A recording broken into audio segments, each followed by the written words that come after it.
You know, sir, in all the religions, in the organized religions, with their dogmas, beliefs and traditions and all the rest of it, personal experience has played a great part.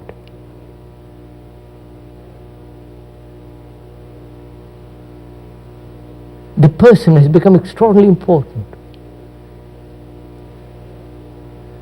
Not the teachings, not the reality, but the person.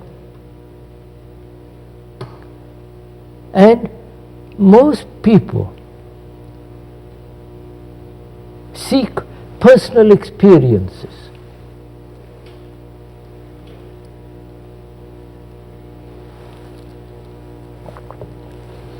And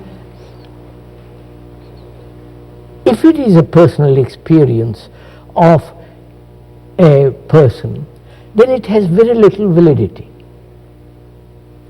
Because that experience may be merely a projection of one's own intentions, fears and hopes and all the rest of it. So personal experience has very little validity in religious matters. And yet man, human beings, right throughout the world have emphasized the person. The person represents to them the tradition, the authority, the way of life,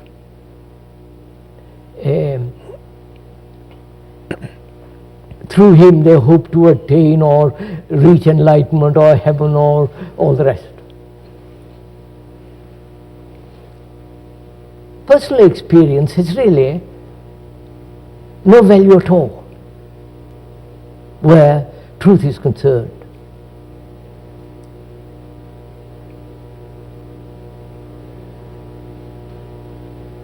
So to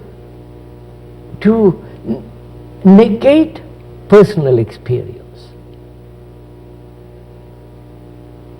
is to negate the me, because the me is the very essence of all experience, which is the past.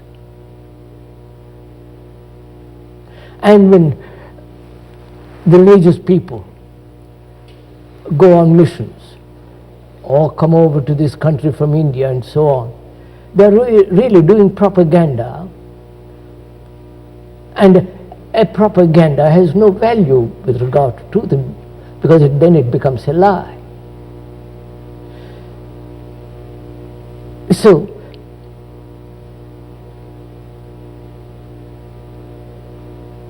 if one puts aside totally, completely all experiences of men, of human beings, and their systems, their practices, their rituals, their dogmas, their concepts, that is, if one can actually do it, not theoretically but factually, said, wipe it all out.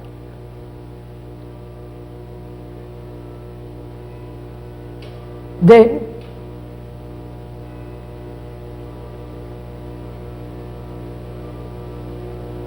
what is the quality of the mind that's no longer held in the matrix of experience?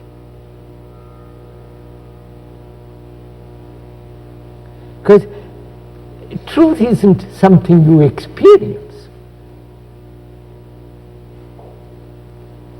Truth isn't something towards which you gradually progress.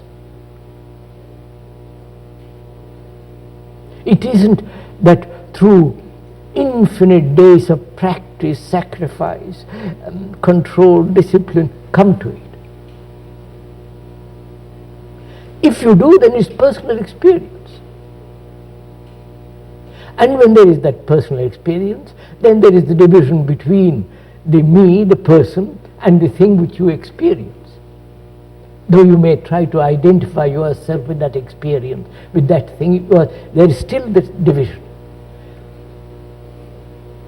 Seeing all this, how organized religions have really destroyed truth, giving human beings some absurd myth to make them behave. Seeing all this, and if one can put aside all this, what place has meditation in all this? What place a guide, a guru, a savior, a priest? Just now I noticed in the corridor somebody from India preaching transcendental meditation, and attend his class, and you practice every day, and you will have greater energy and ultimately reach some kind of transcendental experience. And that it really is quite, I can't put it too strongly, it is really a great calamity when such things happen to people. When they come over from India or from China or Japan to teach people meditation, they are doing propaganda. And is meditation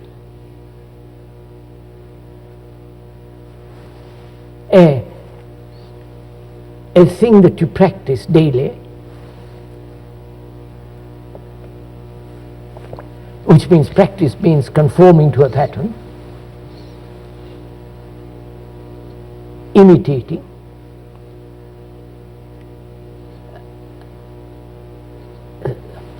suppressing, all what is implied in conformity. Can such conformity to any pattern, doesn't matter what it is, can that ever lead to truth? Obviously not.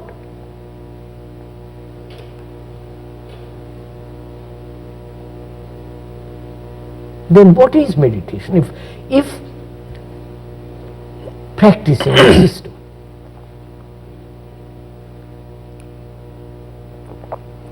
however absurd, however noble, practicing a transcendental so-called meditation, if you see the falseness of it, actually see the falseness, not just theoretically, actually see that it has no meaning, then what is meditation? Then what is, first of all, the traditional meditation, whether it's the Christian meditation or the Hindu, Buddhist, Tibetan, or Zen, and the whole varieties of meditations and their schools. For me, all that is not meditation at all.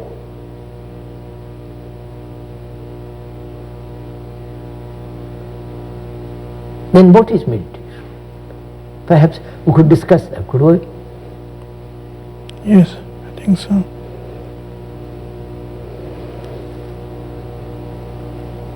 Why should one make meditation to a problem?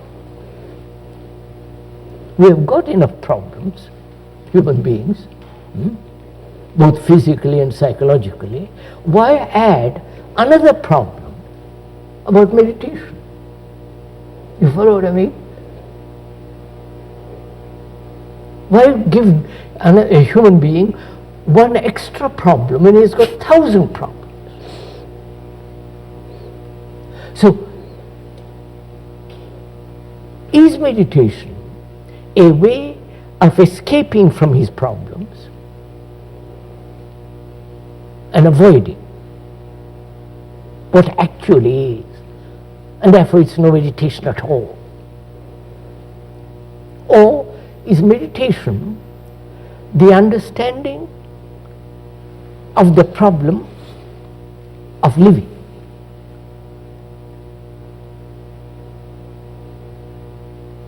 Not avoiding it, of the daily living with all its problems. If that is not understood, if that is not put in order, I mean, I can go and sit in a corner and follow somebody who will teach me transcendental or nonsensical meditation, and it will have no meaning at all. Right, sir? So what is it to you to meditate? What does it mean? I hope I haven't made it too difficult for you to answer this question, because I deny all that. To me, all that kind of meditation, of practice, of constantly repeating a word, as they do in India, as they do in Tibet, as they do all over the world, Ave Maria or some other word, repeat, it does mean nothing. You make the mind more absurd and grotesque than it is. So, if I may together inquire into this question, is it because it's a long established tradition that you must meditate, and therefore we meditate?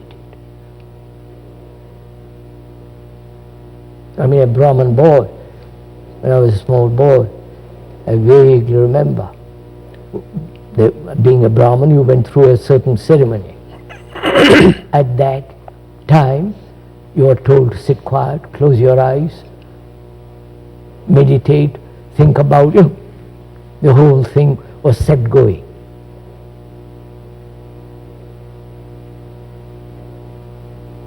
So, if we could together examine and share what is meditation, what are the implications of it, why should one meditate at all?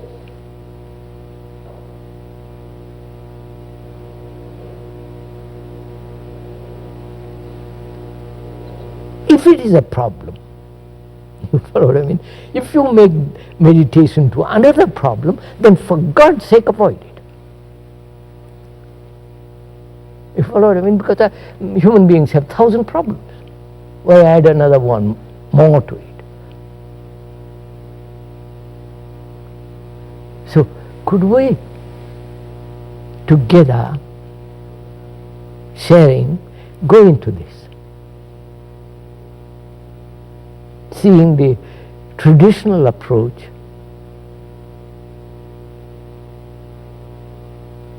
and seeing their absurdity. Because you see, sir,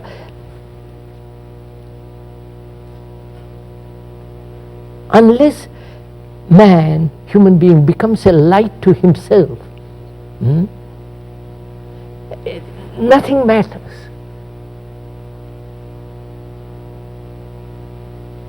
Because if you are depending on somebody, then you are in a state of perpetual anxiety.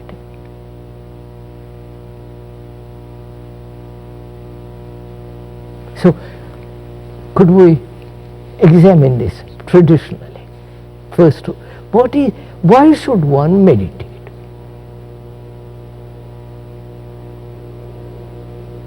Don't you think in the living situation of a man that meditation happens as part of a life situation?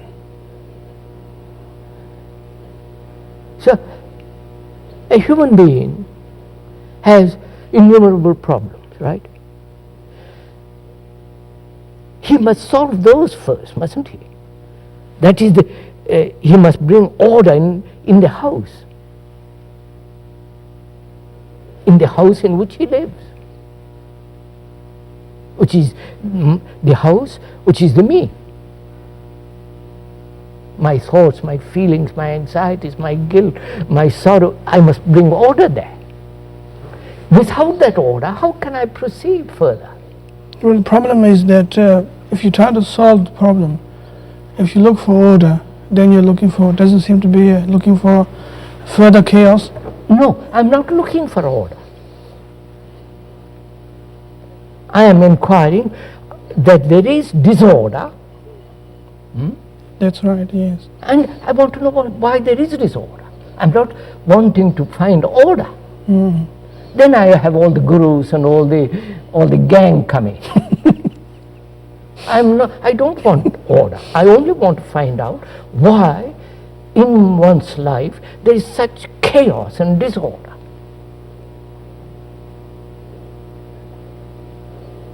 Well, and a human being must find out, not ask somebody to tell him why there is disorder.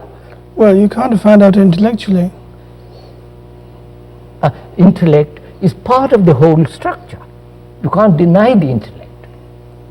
Well, but you can't use intellect to solve the intellectual problem. No. You can't solve the problem at any level except totally. Quite, yes. Now, to solve the human problem of disorder, does that need meditation? In the ordinary sense of the accepted word meditation. I wouldn't say the conventional sense of meditation, but the meditation in the extraordinary sense.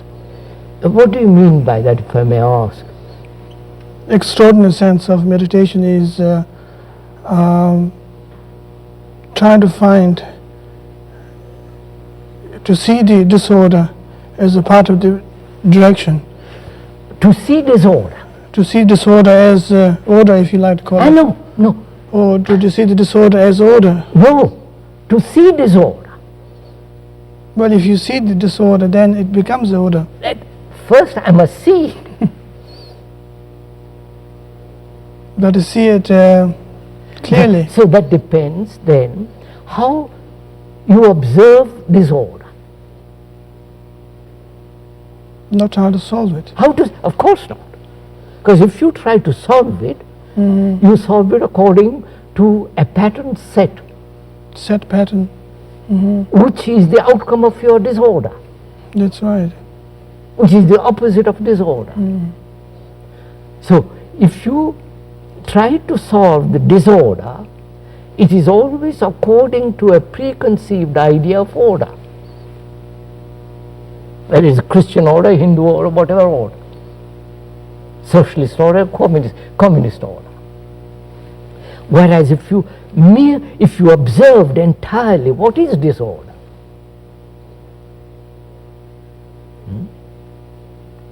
then there is no duality in that. I don't. Yes, I see what you mean. How is one to observe this total disorder which human beings live?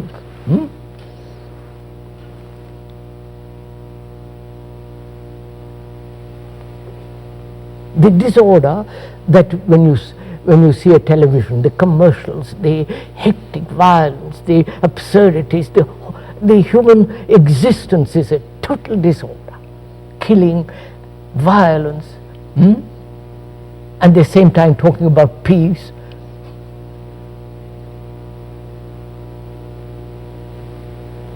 So we come to the question,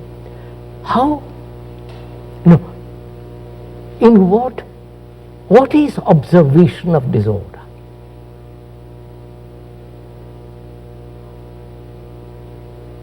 Do you see it from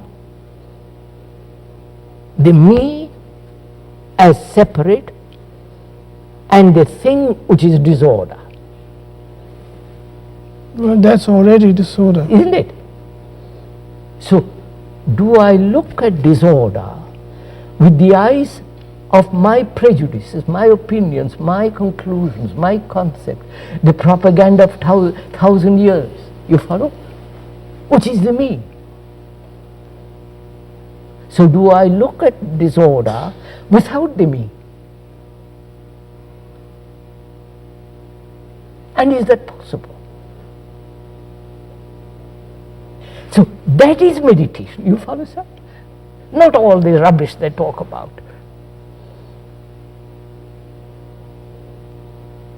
To observe without division. To observe without the me who is the very essence of the past. The me that says, I should not, I must not. The me that says, I must achieve, I must gain God or whatever it is. So, can there be an observation without the me?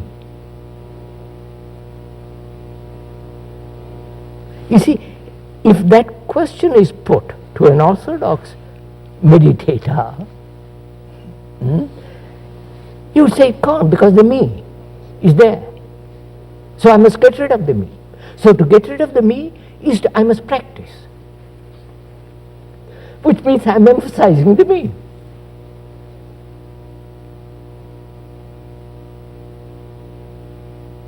So through practice, I hope to deny practice. Through practice, I hope to eradicate the result of that practice, which is still the me. So you're caught in a vicious circle. So the traditional approach, as I see it, as one has observed it, not as I see it, but as one has observed it in the world, is to emphasize the me in a very subtle way, but it is to strengthen the me. The me that's going to sit next to God. Think of the absurdity of it. The me that's going to experience nirvana or moksha or heaven, enlightenment. I mean, it means nothing. So, we see the orthodox approach is really holding man, human being, in prison of the past, giving him importance in his personal experience. Reality isn't a personal experience. You can't personally experience the vastness of the sea. It is there for you to look. It isn't your sea.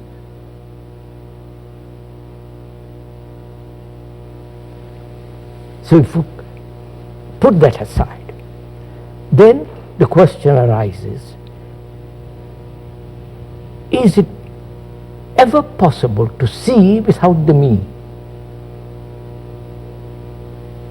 To observe this total disorder of the human beings, their lives, the way they live. Is it possible to observe it without division?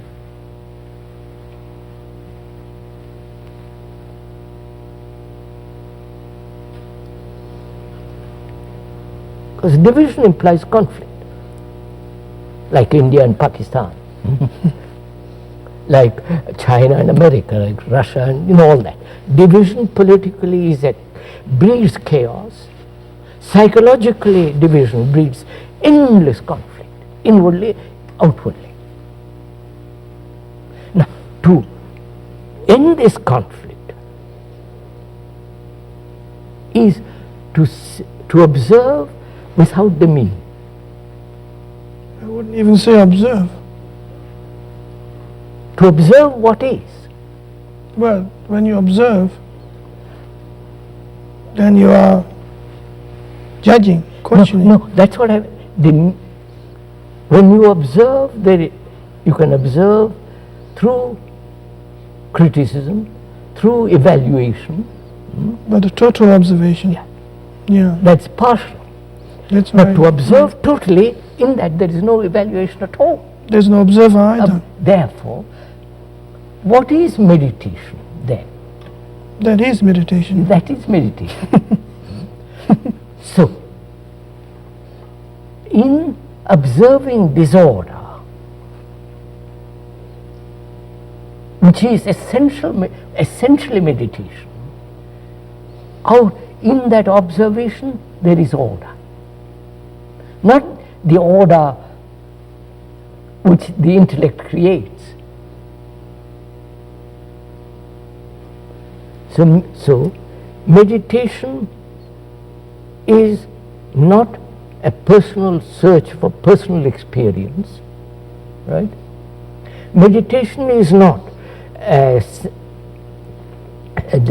search for a transcendental experience which will give you great energy to become more mischievous. Meditation is not personal achievement sitting next to God. Meditation then is a state of mind in which the me is absent, and therefore that very absence brings order. And that order must exist to go any further. You follow? So without that order, I mean, things become silly. It's like these people who go around dancing, chanting and repeating Krishna, Krishna, all that silly stuff. That's not order. They are creating colossal disorder. As the Christians are creating great disorder, as the Hindus, as the Buddhists, as long as you are held within a pattern, you must create disorder in the world. When you say, well, America must be superpower, you're going to create disorder.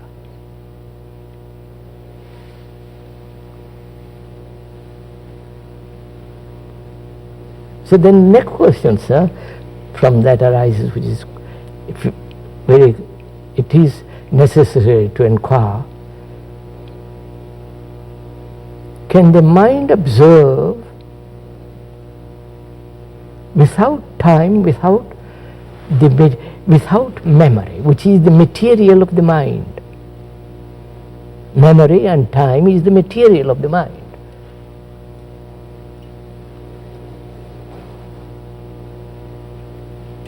Can it observe without those two elements, time and memory?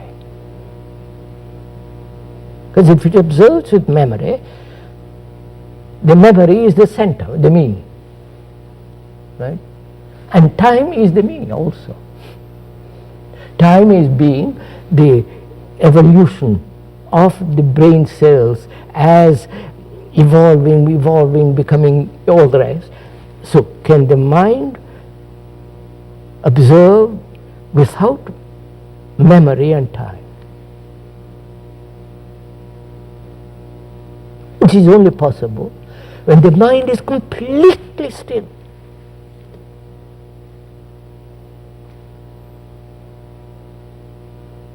And the traditional people recognize this.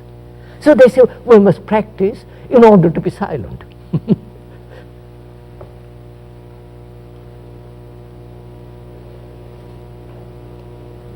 To control your mind, you know, the tricks they play.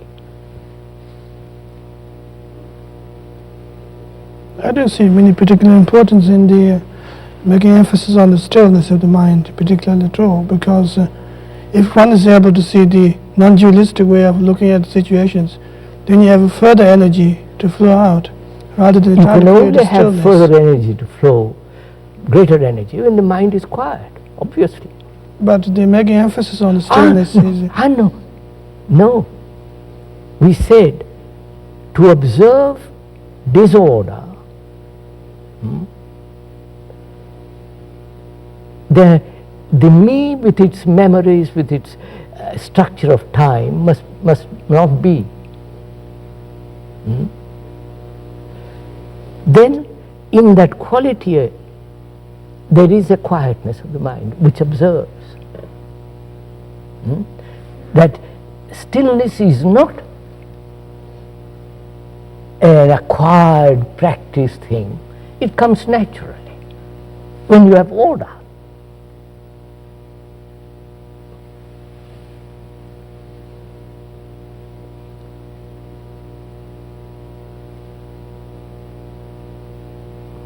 You see, sir, after all, what one can do is to point out and help the person to go to the door. It's for him to open the door. You can't do any more than that. And this whole idea of wanting to help people, wanting to,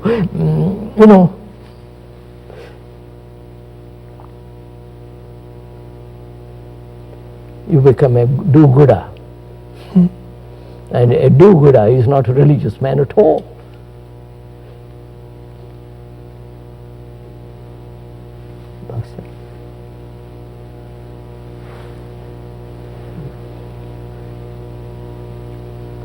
Shall we go on with this? I think so. There's a further things can be quite clarified is the when you make emphasis on the absolute peace.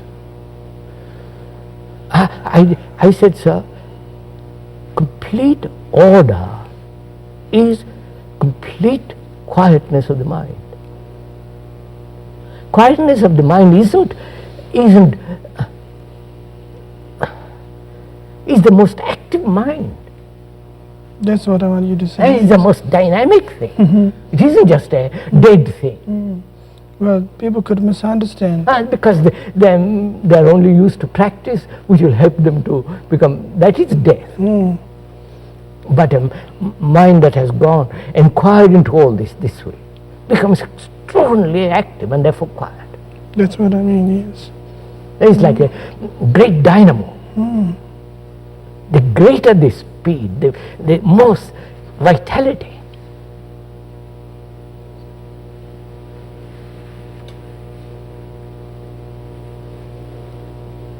Of course, the man, I don't know, is seeking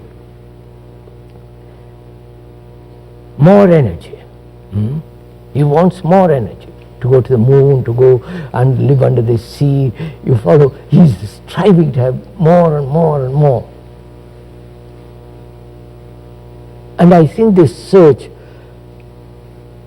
for more does lead to disorder.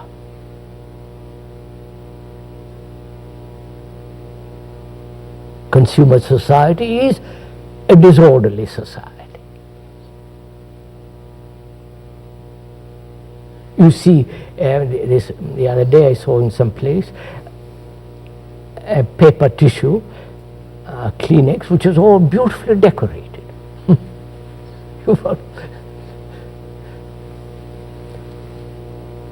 So, our question is,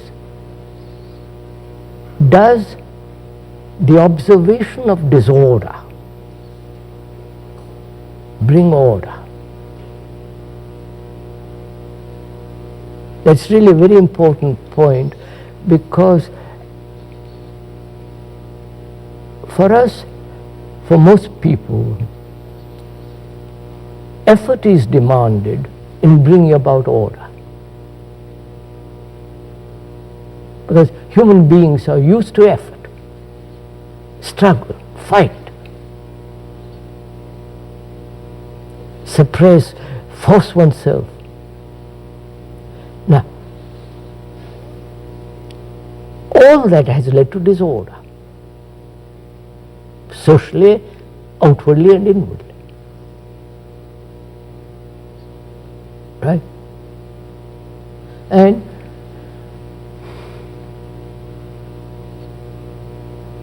the difficulty with human beings is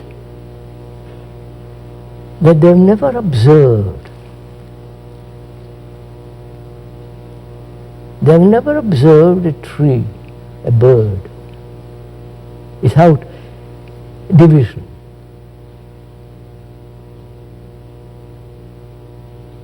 Since they have never observed totally a tree or a bird, they can't observe themselves totally. They can't see the total disorder in which one lives. There is always an idea, partially, there is somewhere in me there is order which is looking at disorder. You follow what I mean? So they invent the higher self, which will put order, which will bring about order in disorder. God is in you, and pray to that God, He will bring about this order. Always this effort. What we are saying is that where there is the me, there must be disorder. And if I look at the world through the me, the world outside or the world inside, there is not only division which brings conflict, that division creates chaos in the world, disorder in the world. Now, to observe all that totally,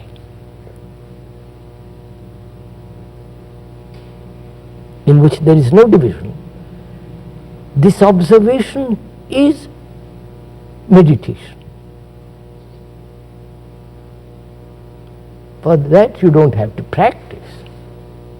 All that you have to do is to be aware what exactly is going on inside and outside. Just to be aware.